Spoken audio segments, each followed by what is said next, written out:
ustedes puedan realizar algunas preguntas, cosas que hay en su corazón, probablemente la aplicación expositiva del pastor de la iglesia, y la idea es que Henry pueda contestar esas preguntas, y también aprovecho a presentar al pastor Kevin Edwards. Él es el pastor encargado de las misiones allá en la iglesia de Praise Community Church. Entonces él está continuamente viajando alrededor de todo el mundo, visitando a los misioneros, dándoles su apoyo. Él tiene mucha experiencia. Él como misionero fue misionero en Guatemala primero, y después en Rusia también por varios años. Ahora reside en California, en la iglesia. Entonces ellos van a estar respondiendo las preguntas. Nosotros hemos tratado de unificar, porque hay preguntas que han hecho que son muy similares, entonces las hemos unificado, y obviamente no creo que haya tiempo suficiente para responder todas las preguntas que escribieron, pero vamos a hacer lo posible para tratar de abarcar lo que más se pueda. Entonces, vamos a comenzar. La primera pregunta tiene que ver con la predicación, y más específicamente con la predicación temática. Creo que algunos que realizaron esta pregunta, y creo que sería bueno resumirlo haciendo esta interrogante: ¿qué es la predicación temática? Hemos hablado mucho de la predicación expositiva. ¿Cómo podríamos definir lo que es una verdadera predicación temática? Bueno, cuando hablamos de predicación expositiva, estamos hablando de la exposición de un texto, pasaje, teniendo en cuenta el contexto particular del pasaje, la intención del autor cuando escribió esa porción de la escritura, en ese contexto y la audiencia a la cual ese autor se dirige. Ahora, exponer ese pasaje puede ser a través o inclusive incluyendo un tema, o puede ser simplemente cuando uno trata el pasaje en el curso de la exposición de todo el libro. Pero quiero que ustedes entiendan que uno puede predicar temáticamente siendo expositivo. En otras palabras, uno toma el pasaje X que trate sobre la doctrina tal, exponer lo que esos pasajes y ese pasaje dice, y por supuesto si estamos hablando de la doctrina de la perseverancia de los santos, por ejemplo, esa doctrina no se trata solamente de un pasaje. Hacemos la exposición bíblica de ese pasaje que trata sobre el tema, apoyamos ese pasaje con otros pasajes que hablan del mismo tema, la misma doctrina, pero hacemos una exposición bíblica en el contexto donde ese pasaje fue escrito. O sea, lo que hacemos es exposición bíblica temática, usando pasajes y tratando a los pasajes de la misma manera que lo haríamos si enseñáramos a través de un libro y de repente nos topamos con la doctrina de la perseverancia de los santos, en este caso. O sea, no tenemos que hacer diferencia pensando que predicar temáticamente es un método, predicar expositivamente es otro método. Estamos hablando de predicación expositiva, lo hagamos dentro del contexto de un tema, o lo hagamos dentro del contexto de un libro o un pasaje entero que estemos predicando. Entonces, eso es importante entender. Si yo digo todo mensaje debe tener tema, ¿verdad? Todos los mensajes son temáticos en alguna forma, la más amplia. Pero la pregunta es, ¿de dónde sacamos ese tema? ¿Lo sacamos del pasaje, del significado original que el autor quiso tener ahí? ¿O nosotros el sábado noche se nos vino un tema, nos levantamos el domingo mañana, buscamos unos 3 pasajes y ahí está, nos fuimos por el tema que sacamos del aire? Y eso también puede ser un tema bíblico, pero no es una exposición de un pasaje que lo empezamos estudiando el lunes, el martes, el miércoles, bien estudiado, listo para el domingo para explicar el tema que el Señor quiso que se explicara en ese lugar. Bien, entonces quizás podríamos decir de forma resumida, uno podría predicar temáticamente o consecutivamente, es decir, versículo por versículo, pero sea temático o consecutivo, siempre debe ser fiel al texto de la Escritura. Justamente. O sea, una pregunta que va de la mano con esa, que algunos la hicieron, quizás esto se ve probablemente un malentendido, es cuántos tipos de predicaciones hay. Bueno, tal vez hay muchos tipos de predicaciones, pero hay un solo tipo bíblico. El tipo que la Escritura nos enseña es justamente la exposición bíblica, la exposición de lo que Dios ha revelado en su palabra. Y Dios ha revelado en su palabra en la Escritura. Y la Escritura debe tratarse como Dios tuvo la intención de revelar. Entonces, realmente no hay ningún otro método, por decirlo así, que la Biblia afirma, sino simplemente ese. Darle el sentido a cada pasaje, explicar cada pasaje de tal manera que la gente entienda y ese pasaje sea aplicado. Estaba fijándome justamente antes de venir aquí en el libro de Nehemías, donde en un sentido nos dice Nehemías, el capítulo 8, el libro de Nehemías, el capítulo 8, cuando llegan los expatriados que llegan del cautiverio babilónico, que vienen de regreso a la tierra de Palestina, ahí lo tenemos, una nueva generación no conocía la palabra de Dios, y Esdras leyó el libro en el versículo 3, que estaba delante de la puerta de las aguas, etc., desde el amanecer hasta el mediodía, en presencia de hombres y mujeres y los que podían entender. Eso es importante. Se dirige a personas que podían entender. Y leyeron en el libro de la ley de Dios, traduciéndolo y dándole el sentido para que entendieran la lectura. Y eso es lo que hace un predicador expositivo. Lee el pasaje, explica el pasaje para que la gente entienda lo que se está enseñando. Y eso es lo que hacemos en la exposición bíblica. Por eso debemos entender específicamente lo que cada pasaje dice y qué intención tuvo el autor al escribir ese pasaje. Lo estudiamos, sacamos el significado de ese pasaje, explicándolo, y por supuesto lo aplicamos a la audiencia, aquellos que puedan entender. Pero este es el último libro cronológico del Antiguo Testamento. Y básicamente desde ahí en adelante, desde Nehemías en adelante, aunque Nehemías fue escrito, está en nuestra Biblia al inicio del Nuevo Testamento, cronológicamente es el último libro. Y eso es básicamente lo que Pablo tenía en mente cuando en el capítulo 4 de 2 de Timoteo le dice a Timoteo, predica la palabra, Timoteo. El único ejemplo que Timoteo tenía en su mente y corazón eran las Sagradas Escrituras, las cuales fueron enseñadas a él por su madre y su abuela, y luego el apóstol Pablo, y lo que él entendía de predicar la palabra era lo que obviamente Nehemías, el último libro de la Biblia, el último libro del Antiguo Testamento, cronológicamente hablando, demostró como ejemplo. Y eso es lo que Pablo tenía en mente y sin duda lo que Timoteo entendió. Predicar la palabra tal como, por ejemplo, tenemos ahí en Nehemías capítulo 8. Explicar el texto, aplicar el texto a las audiencias, a las personas a las cuales él había sido llamado a predicar. Entonces, cuando hablamos de predicar positivamente, no necesariamente estamos hablando de un método, yo diría que es la única manera bíblicamente de enseñar la palabra. No hay varios métodos. Eso de los métodos han surgido hace poco, pero esa es la manera de enseñar la Biblia, tal como Dios la reveló, en su contexto, etc., tal como lo explicamos. Fue claro eso. Alguien quería realizar una guía. Si alguien quiere predicar expositivamente, preguntar qué guía le podrían dar acerca del libro, desde qué libro de la Biblia podría empezar a predicar expositivamente.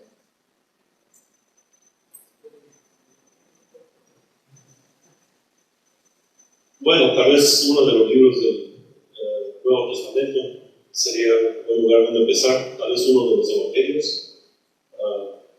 Si ese hermano no está claro el mismo en el Evangelio, sería bueno predicar uno de los Evangelios, tal vez el Evangelio de San Juan, o en los evangelios.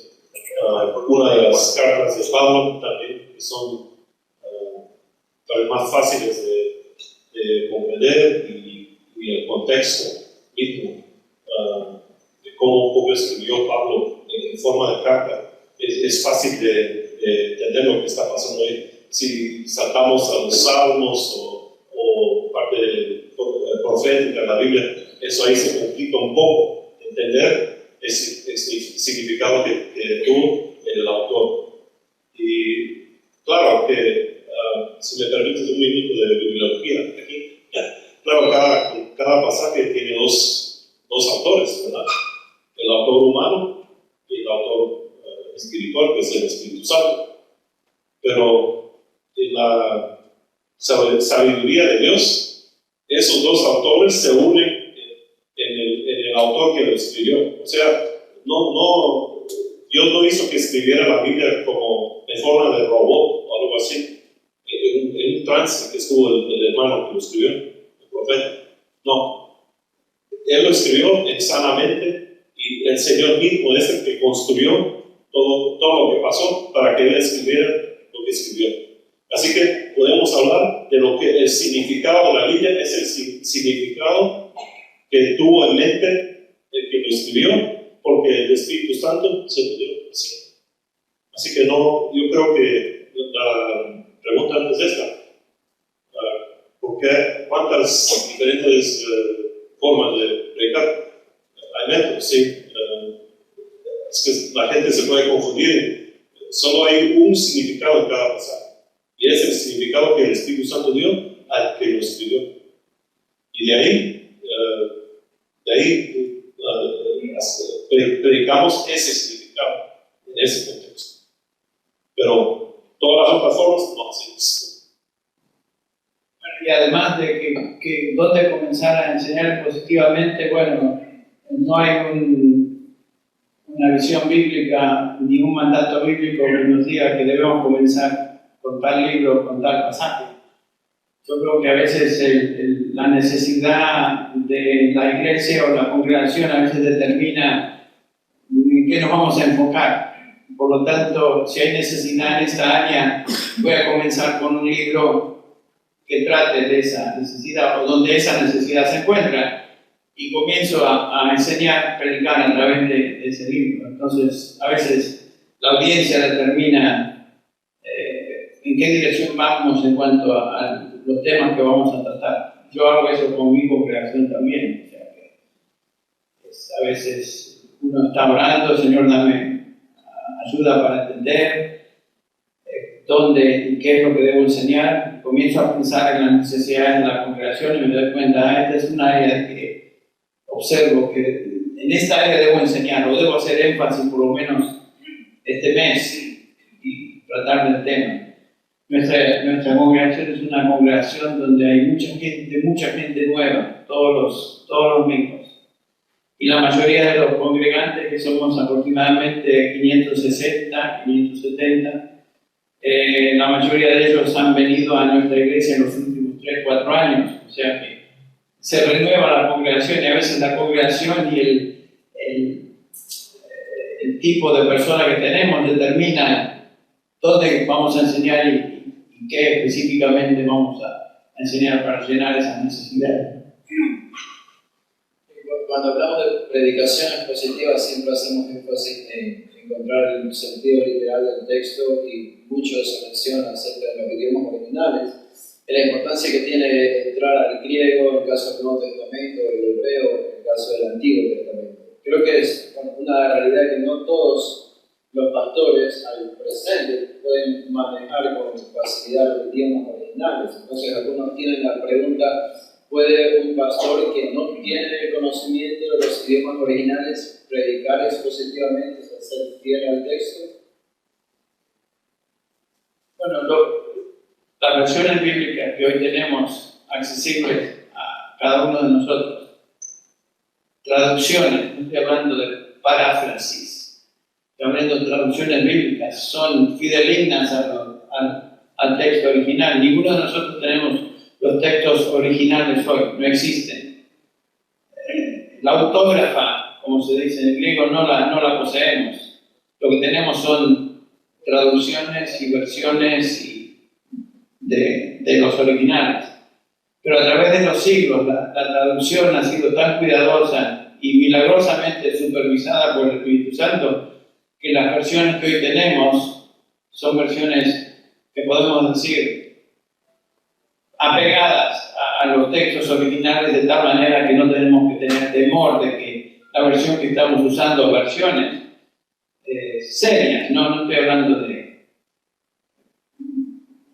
versiones que realmente no son traducciones, sino, como diríamos, como Dios llega al hombre, y esas versiones no son versiones, traducciones, sino que son Dios habla hoy. Dios habla hoy, y otras que no son traducciones, son casi dándole significado a la traducción bíblica, pero no es una traducción literal. Lo que hoy tenemos en Reina Valera, por ejemplo, cualquiera de las Reinas Valeras, ya sea versión 60, versión 95 o la más antigua, o la Biblia de las Américas, son traducciones de los textos. Son excelentes traducciones, y hay otras excelentes traducciones, no voy a entrar en eso. Pero el punto es que si tenemos acceso a varias buenas traducciones de la Biblia y buenos comentarios accesibles a nosotros y herramientas, no tenemos que tener temor de que no he usado 3 años en hebreo o 5 años en griego para poder manejar la Biblia. La podemos manejar con la versión de nuestra lengua franca, que en el caso nuestro es el castellano, así que no debemos tener temor. Ayuda, sin duda ayuda a haber cursado y estudiado los idiomas originales, pero no nos impide predicar positivamente si eso no ha sido el caso nuestro. Así que no tengamos temor de eso. Tenemos a nuestra disponibilidad muchísimas herramientas hoy. El pastor, el anciano, el que enseña en su idioma nativo, en el caso nuestro el castellano, pero aún en aquellos que pueden poseer o tener acceso a herramientas en inglés. El idioma inglés tiene una abundancia increíble de material y herramientas que usted puede usar.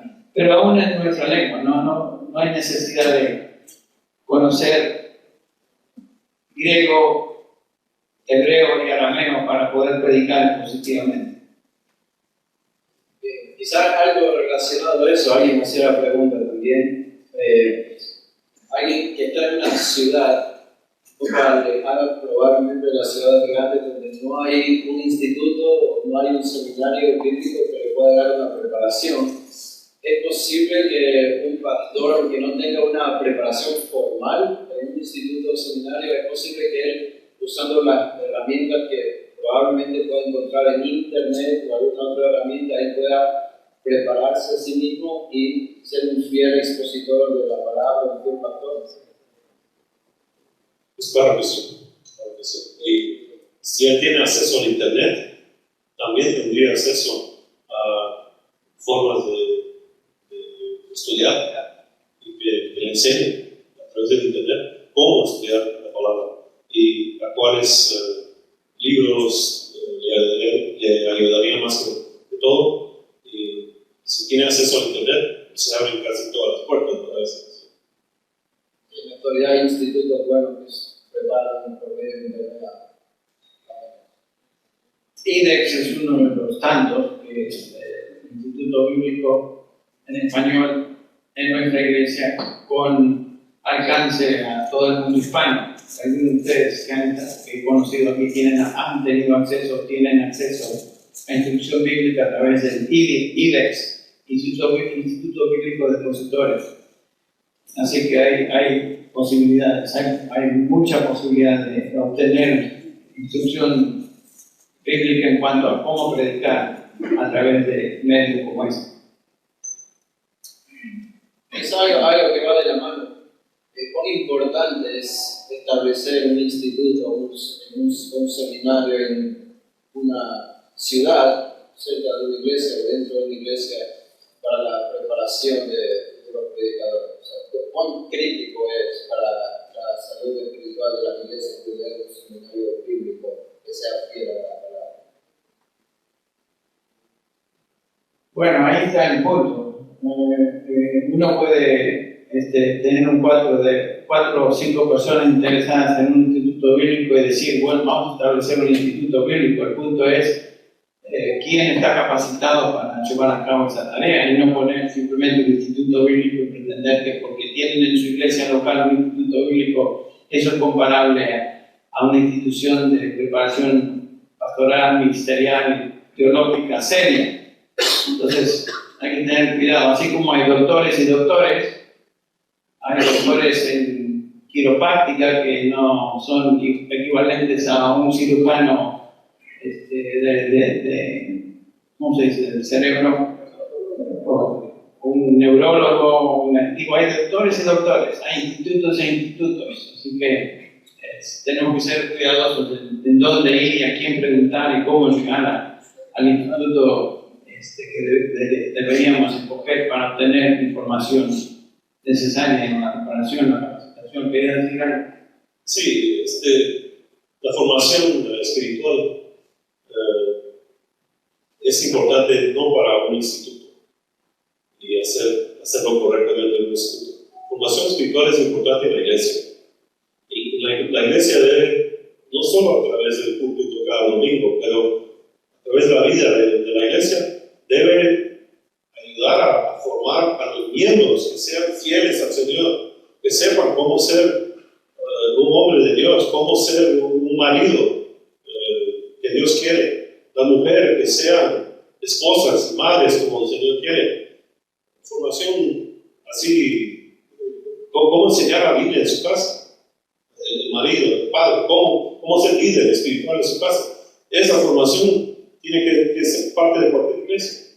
Ahora, subiendo un poquito más alto, diáconos. También la iglesia tiene que tener formación espiritual para los diáconos, que es una forma más alta que cualquier miembro.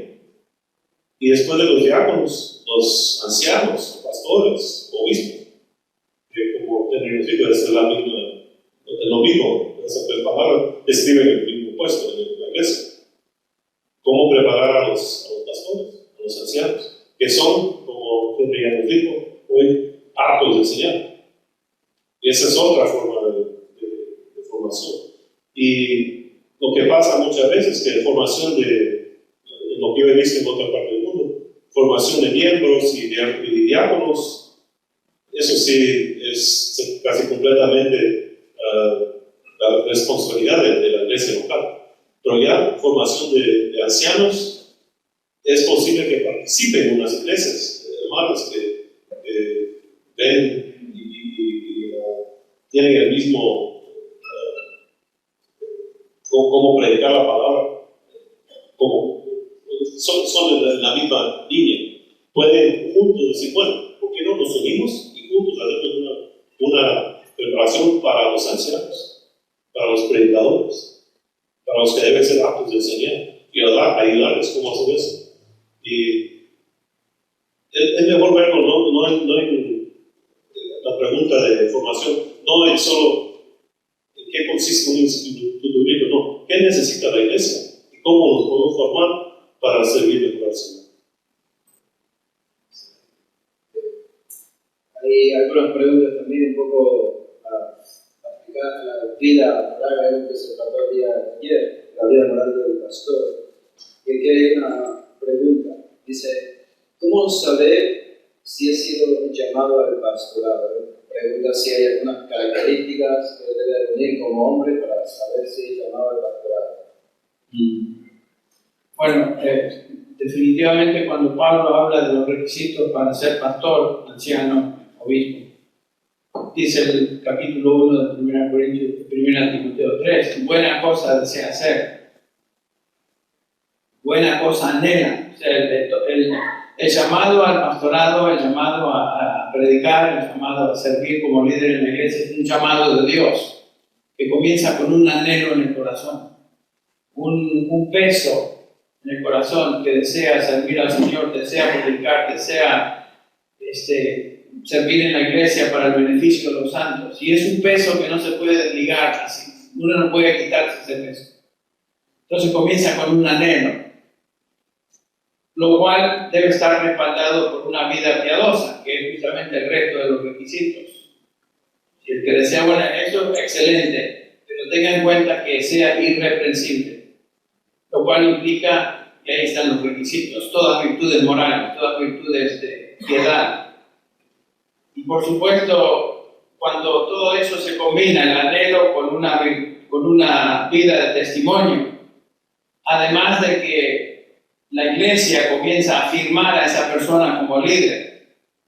Si él enseña, comienza a enseñar y la iglesia comienza a darse cuenta, este hombre está dotado, este hombre debe estar enseñando porque obviamente recibimos el beneficio de su enseñanza. Bueno, esa es la confirmación por parte de la iglesia de que él ha sido llamado al ministerio.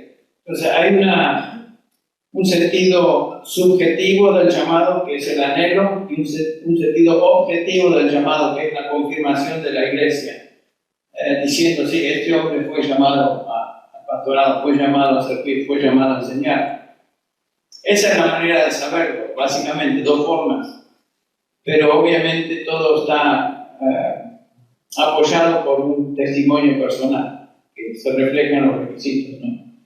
Hay que tener mucho cuidado en quién es puesto en un lugar de liderazgo, porque hoy en día cualquier Juan de los Palotes, perdonen que me refiera así, quiere ser pastor y ya se hace pastor y pone a su esposa como pastora y ya cualquiera parece hoy que puede ser pastor, no es así.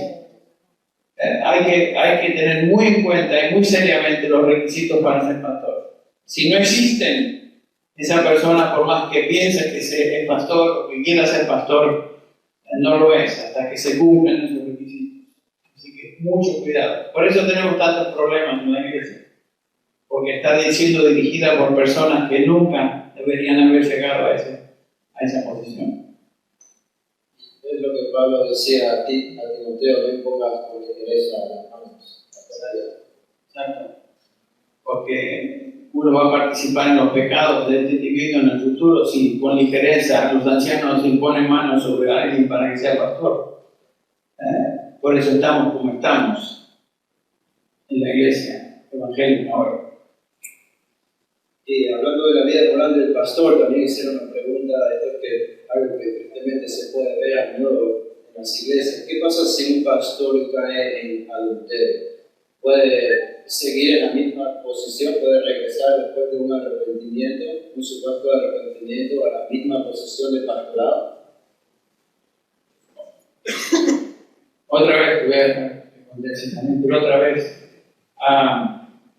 Pablo comienza con los requisitos para ser anciano. El que desea ser anciano, buena cosa desea, pero aquí están los requisitos. Y el requisito que es requisito sombrilla, bajo el cual todos los demás caen, es que sea irreprensible. Que sea irreprensible. Desde el momento que uno cae en adulterio, ya hay un punto de reprensibilidad. Esa palabra reprensible tiene la idea de apuntar a una persona pudiéndole acusarle de algo. Entonces, una persona que ha caído en adulterio, aunque se haya arrepentido en un sentido, ya se ha convertido en un hombre reprensible. Ya la iglesia alguien va a empezar a apuntar, pero tú caíste, sí, pero me arrepentí. El pastor nunca puede estar en esa posición, pero yo me arrepentí de eso. Pero usted dirá, bueno, pero hay otros pecados, sí, pero tristemente el pecado de adulterio es un pecado que le sigue, tiene bolilla. Y se ha convertido ese hombre en una persona reprensible. ¿Quiere decir que el hombre jamás va a poder servir? No estamos diciendo eso. Lo que estamos diciendo es que ya es reprensible en el contexto de ser anciano. No debe ser anciano, no debe ser pastor, puede servir en la iglesia, tal vez puede tener enseñanza en un estudio bíblico, lo que sea, pero no debe tener el perfil de anciano porque ya está bajo reprensibilidad, aunque se haya arrepentido de su pecado. Así que, por eso, es que ser irreprensible tiene un peso muy fuerte. No es simplemente, bueno, ya me arrepentí. No tan rápido. Ese peso te sigue. Ese pecado te va a seguir. Así que es mejor no poner a la iglesia bajo una persona que ya puede ser acusada en cualquier momento porque pierde autoridad, ya no tiene autoridad. Así que eso es. También hicieron la misma pregunta, pero acerca del diácono. Si un diácono está en la posición de diaconado, usted puede volver a la misma posición. No sé si sería bueno un poco esclarecer lo que es un diácono en una iglesia, bíblicamente hablando. Sí, bíblicamente hablando, de las características que nos instruye en Timoteo, ¿qué dice? ¿Cuál es la única diferencia entre el diácono y el anciano? Apto de enseñar. La única diferencia. O sea, ser irrepresible y tener todas las otras características como un anciano debe tenerlas bíblicamente. O sea, no hay diferencia entre un anciano y un diácono en cuanto a sus requisitos, con la excepción de la función. La función del pastor es que sea apto para enseñar. Esa es su función primordial, como estamos viendo. El diácono es una persona que ha sido llamada por el Señor para servir en la iglesia dentro de un contexto particular, para el servicio de los presentes, el servicio en la iglesia, a todo nivel. Servicio. Diaconía, que quiere decir servir. Entonces, sin embargo, sus requisitos son los mismos que los de un diácono, de lo que un anciano. Así que no debemos poner a un diácono, bueno, este es de segunda categoría, lo podemos poner como diácono. No sirve para ser capellán, ponemos como diácono, siempre y cuando llenen los requisitos. Pero ¿cómo vamos a ser tan cerrados con los requisitos? ¿Cerrados? Es lo que Pablo nos dice, es la inspiración del Espíritu Santo que entra a Pablo a decir, estos son los requisitos. Ese es el punto con la iglesia, hermanos, presten atención. La iglesia hoy tiene una actitud muy ligera, muy liviana en cuanto a los requisitos para ser líder en la iglesia. Y se dejan pasar personas que entran al liderazgo que nunca jamás deberían estar. ¿Se acuerdan del capítulo 6 de Hechos? Que no son los primeros diáconos, tal vez sirven como un prototipo de lo que es un diácono, aquellos que fueron llamados a servir. Y el primer requisito que ahí se menciona es que sean llenos del Espíritu Santo. Hombres que sean llenos del Espíritu Santo. ¿Noten eso? ¿Cómo se nota eso? Lo cual quiere decir que hay ciertos frutos en la vida de ese individuo que la iglesia podía reconocer. No eran cualquier Juan de los Palotes, era una persona con madurez, una persona espiritual, una persona que tenía un perfil y seriedad espiritual que obviamente se reflejaba de tal manera que la iglesia pudiera considerarlo como diácono para darle un nombre a ese grupo inicial. Sí, en nuestra iglesia en Los Ángeles, regresando a lo que dije en el principio, que hay esos niveles de formación en la iglesia. Primer nivel de formación para miembros de la iglesia, hermanos. Cualquier hermano tiene que ser padre, tiene que ser esposo, tiene que ser, en su forma de ser, apto de enseñar en su familia, ¿no? Él es el que tiene esa responsabilidad de enseñar la Biblia a su familia.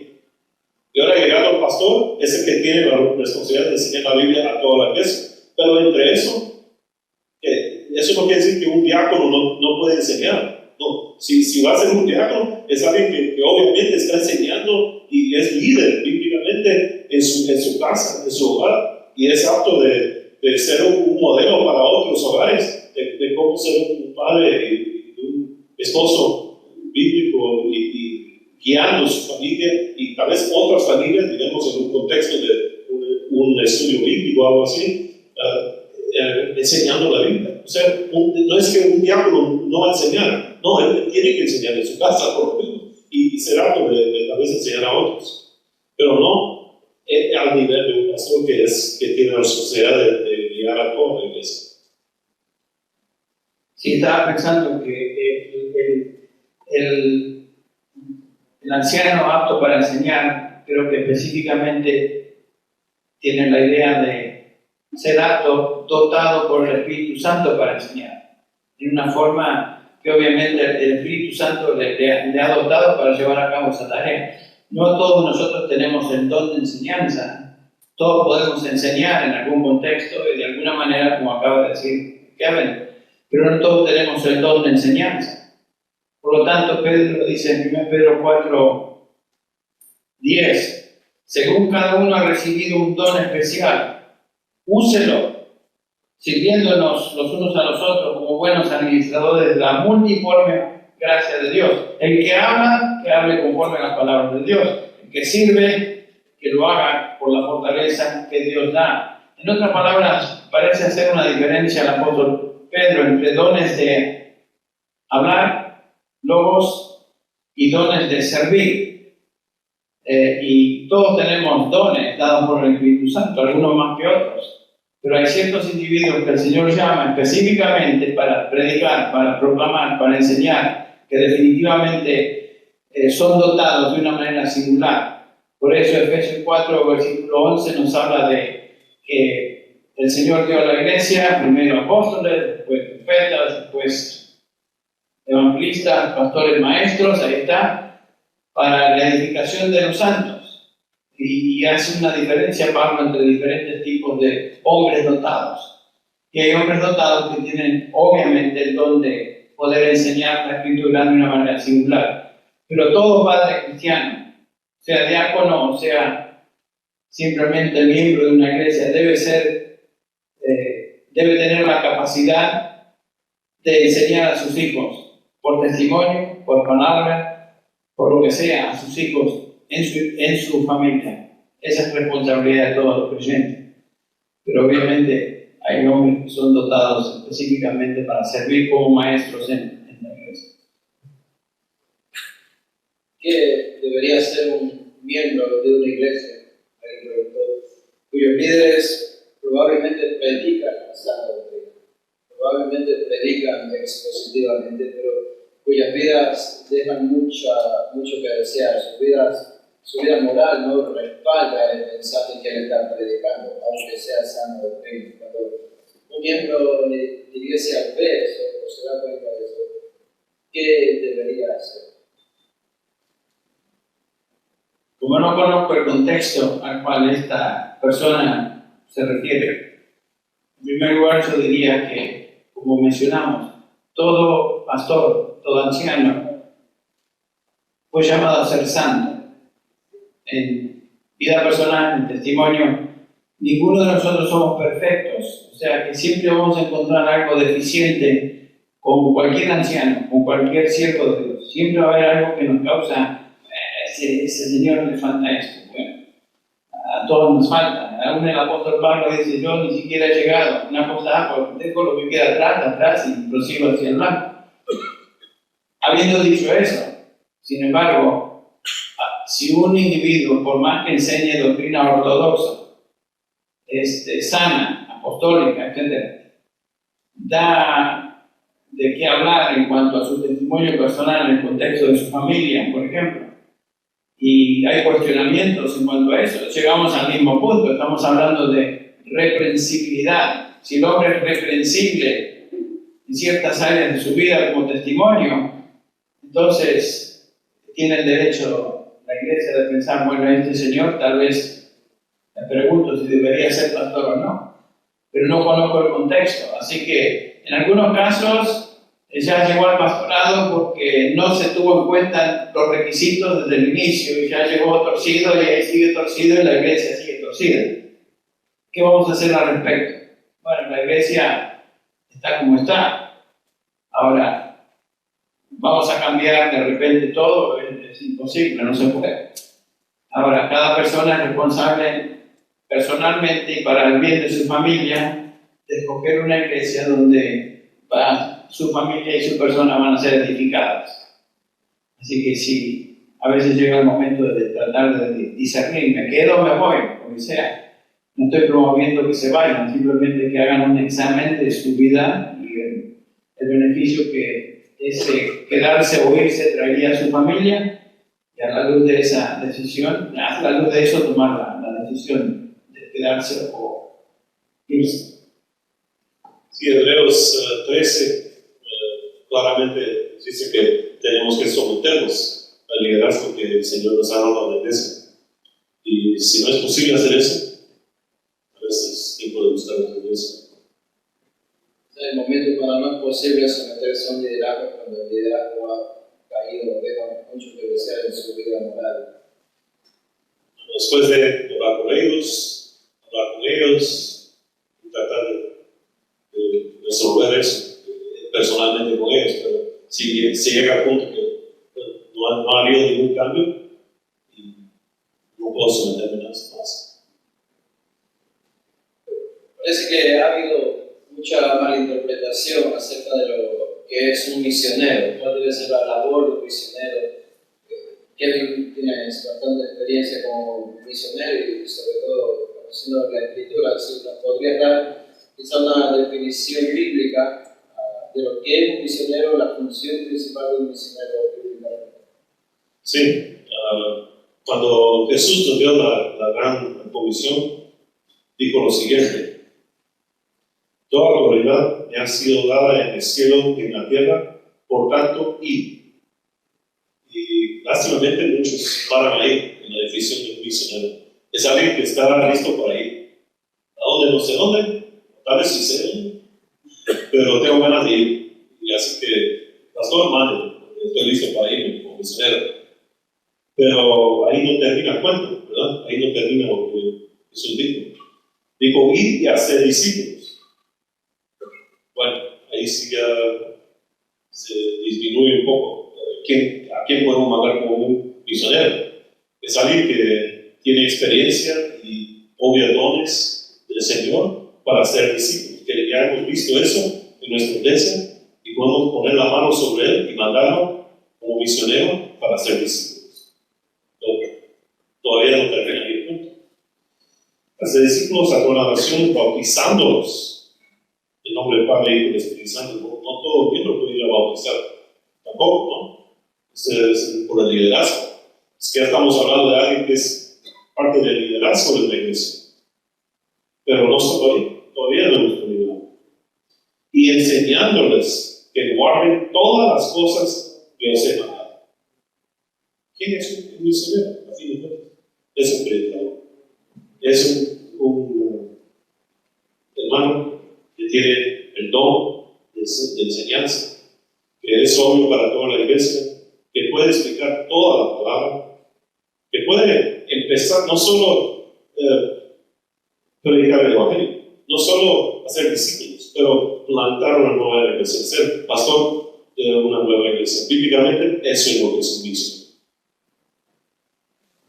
Quizá podría ser bastante ayuda a los que estamos aquí presentes, saber un poco de forma personal y práctica cómo manejan el tema de elegir ancianos o pastores en la iglesia, en Grace Community Church. Sé que llegan muchos jóvenes por el tema de que el seminario está allí dentro de la iglesia y ha tenido la oportunidad de administrar con muchos jóvenes que están probablemente comenzando su carrera ministerial. No sé si nos podrían dar un poco de guía de forma práctica cómo la iglesia Grace Community Church lleva a cabo este proceso de ver un joven que se está levantando y probablemente se dan cuenta de que puede ser un pastor. ¿Cuál es el proceso que llevan a cabo para que eso se dé? En primer lugar, el anciano dentro de nuestra iglesia, el anciano no es que de repente se nombra como anciano, listo, de hoy son personas que han estado ya funcionando como ancianos. Y la iglesia lo reconoce.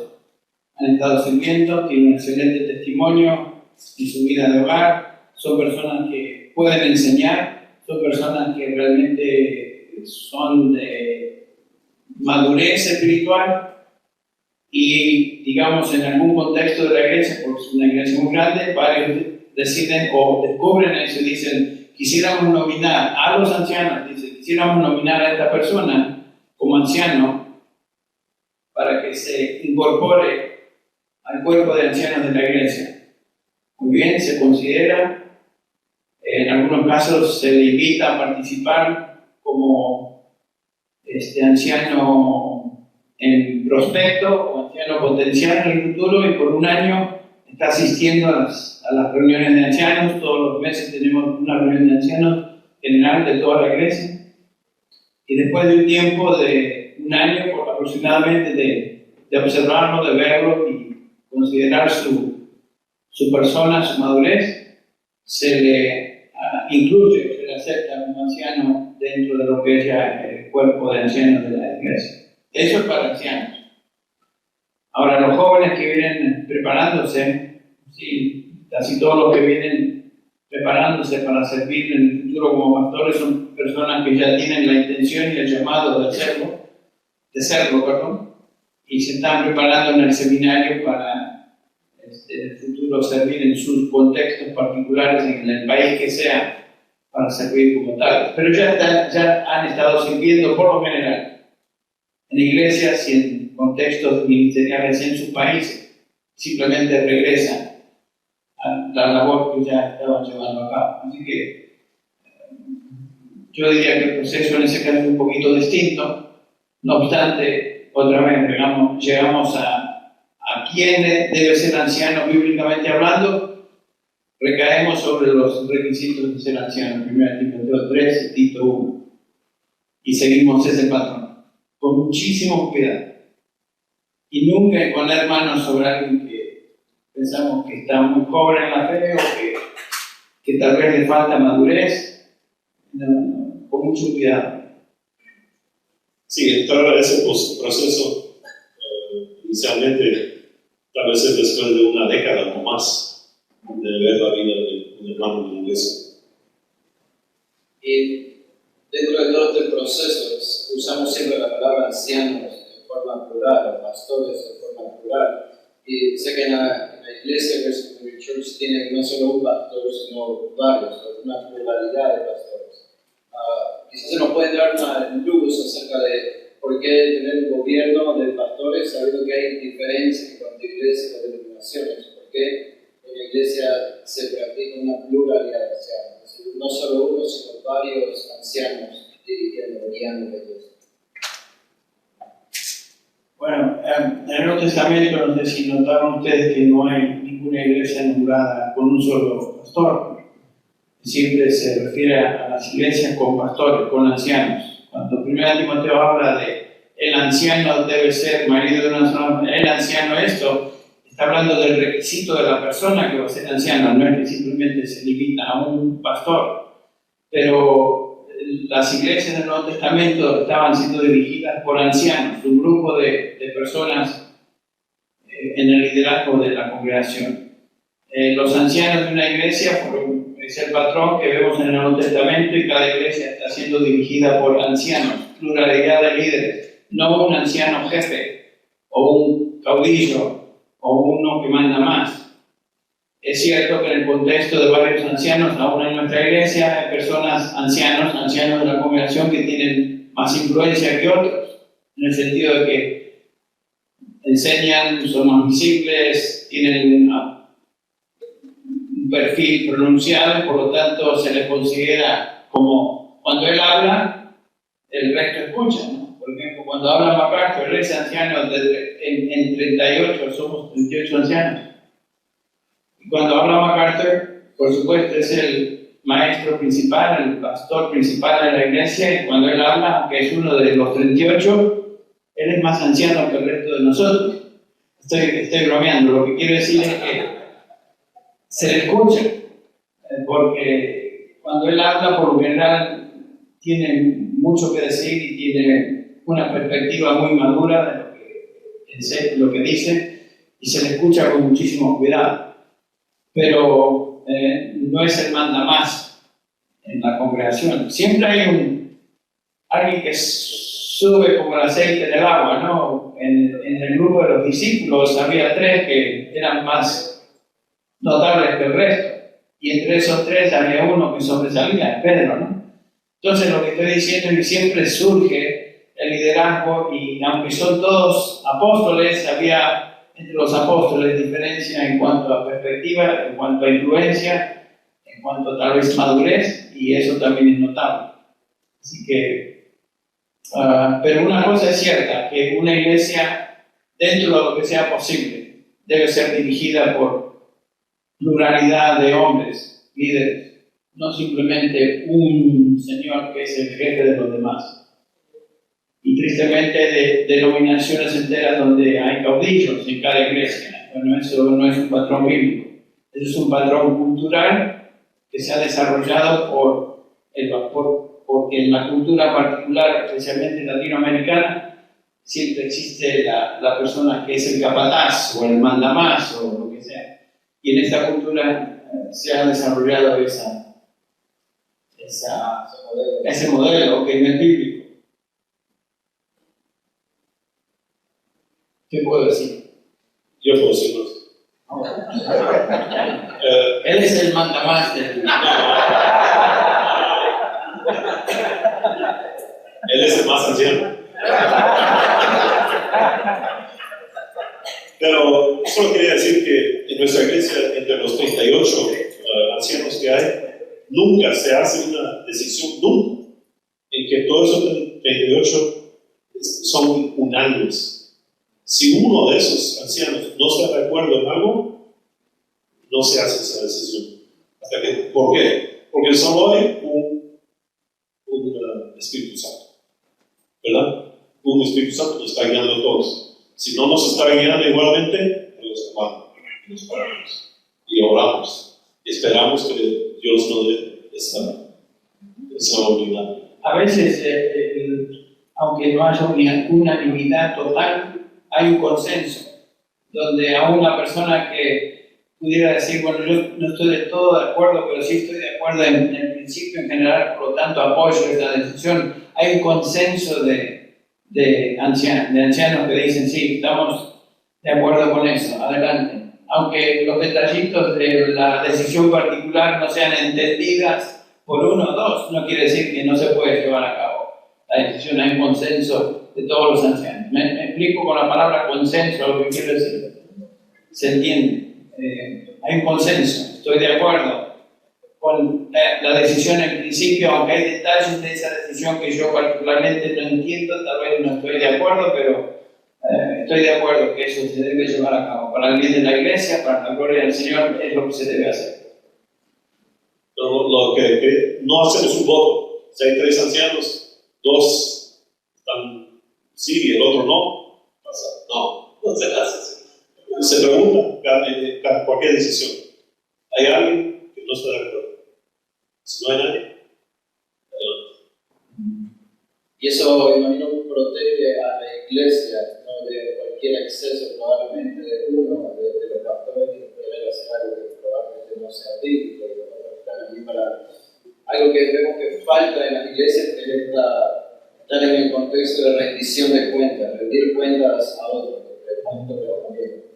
Sí. Cada uno nos sentimos que rendimos cuenta al grupo de ancianos. No, nadie está pensando que simplemente rendimos cuentas al pastor. Rendimos cuenta al grupo de liderazgo de la iglesia. Ante ellos me siento yo responsable. Creo que estamos llegando al final. No sé si hay alguna palabra final que ustedes quisieran decir a la congregación antes de terminar este tiempo de preguntas y respuestas, quizás teniendo en cuenta el tema general de la predicación, de la vida del pastor, las iglesias. No, yo diría que si alguno de ustedes tiene alguna pregunta particular que no la han pensado, no han querido pensar, lo que sea, podemos tomar un momento para hablar personalmente. Yo diría, solo para terminar, que la predicación expositiva no es algo fácil, es algo difícil, cuesta trabajo. Pero lo bonito de ese trabajo es que no es trabajo de lunes a sábado orando que el Señor te dé una palabra, porque ya nos dio su palabra. Y el expositor se levanta el lunes en la mañana sabiendo que el domingo, ¿qué pasó? Prediqué el versículo 10 al versículo 18. Y la próxima semana voy a predicar del 19 en adelante. Así que es fácil porque sabemos que el Señor nos dio su palabra y vamos a predicar cada versículo de esa palabra a través de cada libro de de esa Biblia en cuanto el Señor nos dé vida para hacer eso y salud, pero ya a la hora del expositor, al decir amén el domingo, ya sabe lo que le espera el próximo domingo y puede usar su tiempo durante la semana bien usada. Y es cuesta, es trabajo, pero bien usada para preparar a explicar exactamente lo que el Señor quiso decir en su palabra. Bueno, Henry, ¿podrías cerrar la oración? Vamos a hablar. Padre, que agradable es estar reunidos como hermanos aquí en este lugar.